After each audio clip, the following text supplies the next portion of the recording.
La police a arrêté un concierge à tort. 7 minutes plus tard, des agents du FBI ont envahi leur commissariat. Avant de plonger dans l'histoire d'aujourd'hui, assurez-vous d'appuyer sur le bouton d'abonnement et de donner un pouce en l'air à cette vidéo. Le parking devant la bibliothèque publique de Pine Hollow était calme ce matin-là, jusqu'à ce qu'il ne le soit plus. Raymond Cole, 69 ans, s'est penché pour lasser sa botte, à quelques pas de son camion. Un sac en toile usé pendait de son épaule. Un couteau de poche était accroché à sa ceinture. Juste une autre matinée tranquille, juste un autre travail de maintenance. C'est alors que la voiture de police a dérapé, s'arrêtant brusquement avec les mains visibles. Raymond s'est figé. « Les mains là où je peux les voir !» cria l'agent Droubel, jeune et bruyant, déjà armé.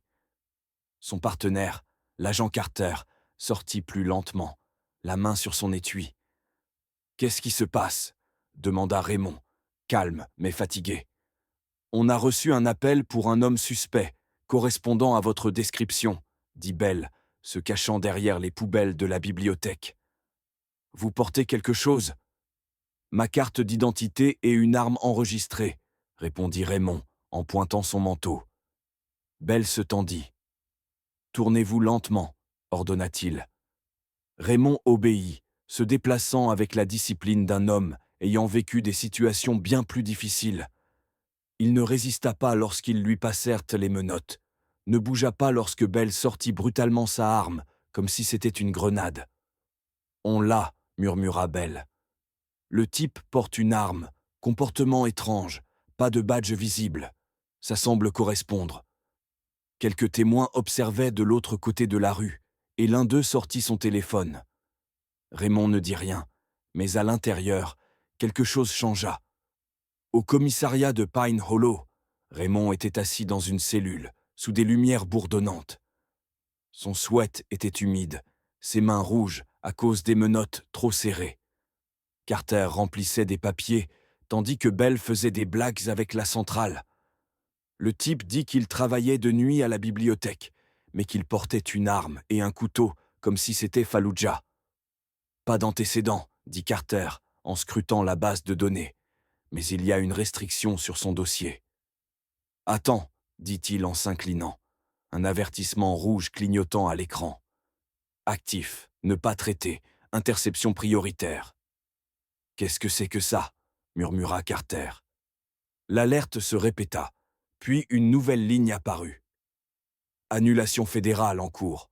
Attendre contact. » Avant qu'il n'ait eu le temps de comprendre, le téléphone sonna.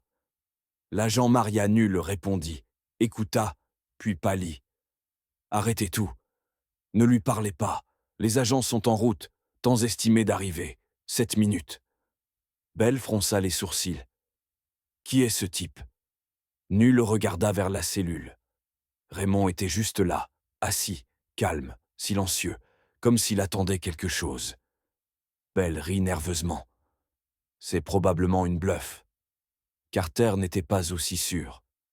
Raymond semblait être du genre à ne pas avoir peur des salles d'attente, quelqu'un qui les avait déjà traversées. 7 minutes plus tard, 3 SUV noirs sans plaque arrivèrent. Les portes ne claquèrent pas, elles s'ouvrirent avec un clic, efficace et silencieux. 4 agents entrèrent dans le bâtiment, sans dire un mot.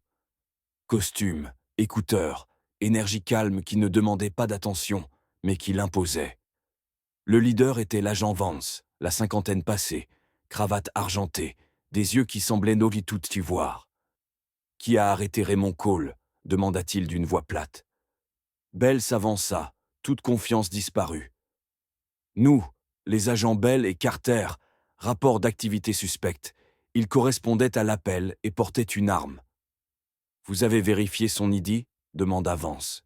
« C'était votre erreur. » Vance les contourna, et Rivera, le deuxième agent, était déjà en train de récupérer les vidéos du commissariat. À l'intérieur de la cellule, Raymond leva enfin les yeux. Vance ouvrit lui-même la porte. « Actif R. Cole », dit-il d'une voix plus basse. « Je suis l'agent Vance. Nous vous sortons d'ici. »« Il était temps, » répondit Raymond, d'une voix calme mais ferme. Je commençais à penser que vos priorités avaient bien changé. Vance hocha la tête de manière serrée. Elles n'ont pas changé, mais vous étiez hors de portée depuis plus d'une décennie. L'alerte n'était pas censée se déclencher avant qu'une fuite ne survienne concernant la liste de 1989. Raymond leva un sourcil. Alors ça arrive, ça va vite. Raymond se leva lentement, ses genoux craquèrent. Ses yeux ne clignèrent pas. Il ne savait pas qui j'étais, dit-il, en regardant vers le miroir sans teint. Mais il savait qui il pensait que j'étais. Dans la salle des agents, l'agent Rivera posa un résumé classifié sur le bureau de Nul. Il était bref, mais les mots étaient tout lourds. Operative Call a été déployé en Asie du Sud-Est, en Europe de l'Est et en Afrique du Nord, sous directive fédérale. Autorisation de niveau noir. Coordination directe sur le terrain de 1985 à 2003, réintégré sous le protocole du programme dormant en 2016 après un risque d'exposition. Nul le lut 2 fois. Il est toujours actif? Il l'était, répondit Vance. Jusqu'à ce que vos agents presque gâchent sa couverture. Bell avala difficilement. Pourquoi un type comme ça travaillerait dans une bibliothèque à pousser un balai? Vance se tourna vers lui. Parce qu'il se cachait en plein jour. C'est ça, la couverture. Et maintenant que son nom est ressorti, il est sur une liste noire. Bell avala de travers. On ne savait pas. Non, répondit Vance froidement. Vous n'avez pas posé de questions. Dans le coffre des preuves, Raymond récupéra son pistolet, propre et scellé, enregistré depuis 1973. Pourquoi portez-vous toujours cette arme? Demanda Nul doucement. Le regard de Raymond ne vacilla pas. Parce qu'il y a des gens qui ne oublient pas, et je ne parle pas d'alliés. Nul hésita. C'est vrai pour l'enfant en Thaïlande, la mission de prise d'otage. Raymond expira. 4 opératifs sont partis. J'étais le 5e. On a sorti le gamin.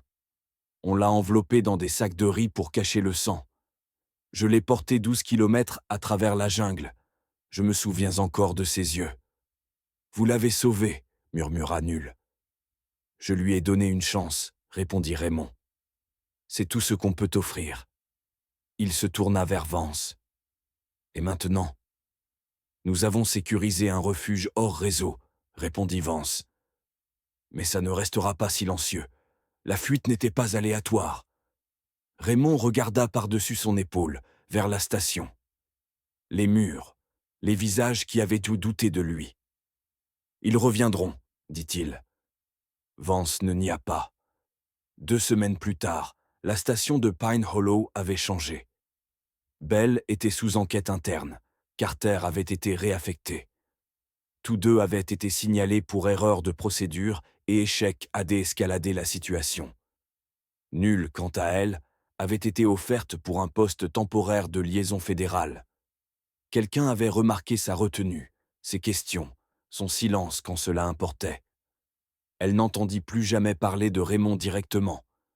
Mais un matin, elle reçut une lettre, sans timbre ni adresse de retour. Nul. Certains pensent que la guerre se termine quand les armes cessent de tirer. Mais ça ne se termine pas. Ça devient juste plus silencieux. Tu as écouté. Tu n'avais pas besoin de dossier pour savoir que quelque chose n'allait pas.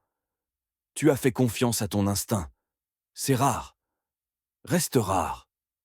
RC Nul épingla la lettre à l'intérieur de son casier. Pas de discours, pas de cérémonie. Mais elle marchait différemment désormais. Pas plus légère, juste plus consciente.